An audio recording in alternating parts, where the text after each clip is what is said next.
Hi, and welcome to Introduction to Organizational Communication, or OrgComm. This is a brief video to let you know a little bit about the class and offer some tips for success. My name is Laura Black. I'm your professor. I'm a professor in the School of Communication Studies. I live here in Athens with my family and my old dog, who's a beagle. Her name is Betty. She has her own Instagram.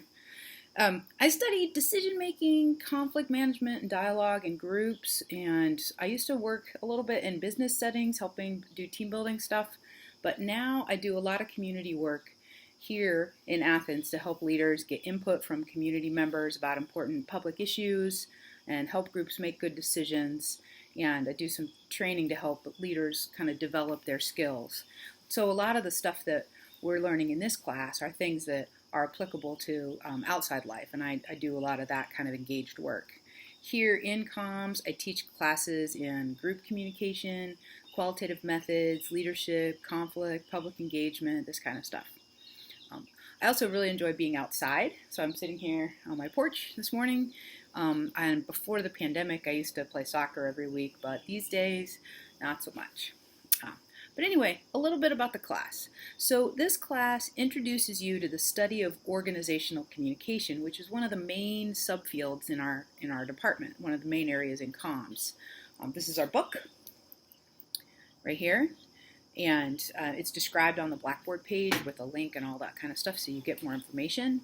I scanned the first couple of chapters for you to make it easier for you to just jump right in and get started this first couple of weeks. But you'll need to get the book in order to be successful in the class.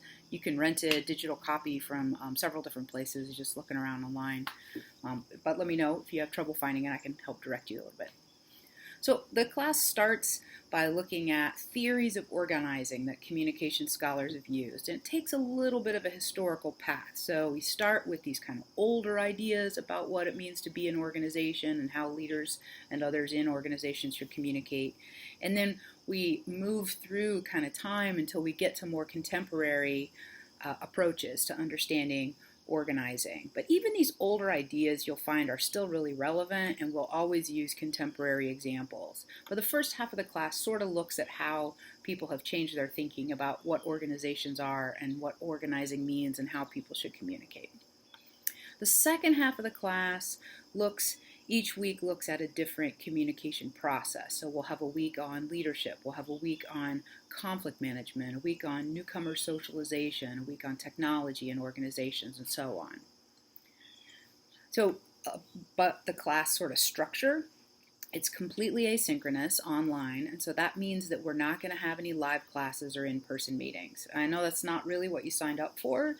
We're all just trying to make our way through. I have taught online classes before, and I'm pretty comfortable with the online modality, so I've tried to make things really clear and streamlined. And I also have virtual office hours every week, so even though we're not having a class meeting, you can still come and chat with me. I'm happy to meet you and talk to you, and I'll respond to emails and things like that.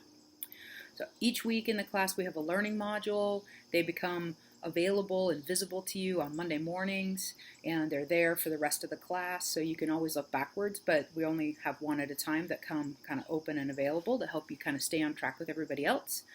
And the module has some things for you to read and watch, and then a couple of assignments.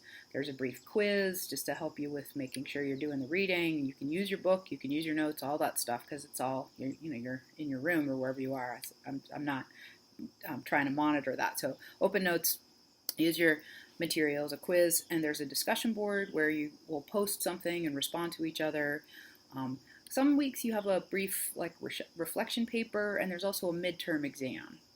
Now the second half of the class, you still have the quizzes and the discussion boards each week, but the big assignment is an organizational analysis paper. And so that means you'll choose an organization that's been in the news, and you research that organization, and you analyze their communication by applying some things that we're learning from the class. So that's a major assignment. It's got lots of pieces, and I'll talk through that in more detail later, but there is a bunch of stuff on the Blackboard page already about it. So to be successful, you really have to keep up. Even though we're not meeting face-to-face, there are still things for you to do each week.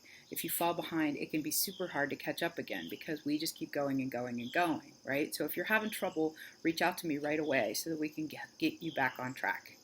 Read the weekly announcements. and check your OU email pretty regularly, because that's where these announcements come, and that's where how I'll try to reach you. You should be on Blackboard at least twice a week. So don't just check in once and then forget, and then check in like 3 weeks later. That would be a disaster. You got to check in every week. You might even put it on your calendar, right? Oh, I'm going to check class on Monday and then again on Thursday or something like this. Assignments are always due Wednesday and Sunday. You can turn things in early if you want, but Wednesday and Sunday are the due dates every single week. So that should be pretty straightforward, and you can work that into your weekly schedule. Finally, stay in touch with me. As I said, I've got virtual office hours. That information's on Blackboard. I'll answer emails quickly. Just be sure to put your name and the class name in it so I know what you're doing. So I'm excited to work with you. I really like this class. I enjoy working with the COMS majors and thinking about how this class is applicable to your own life and sets you up for success in the future. All right, take a look around the Blackboard site, and I will see you soon.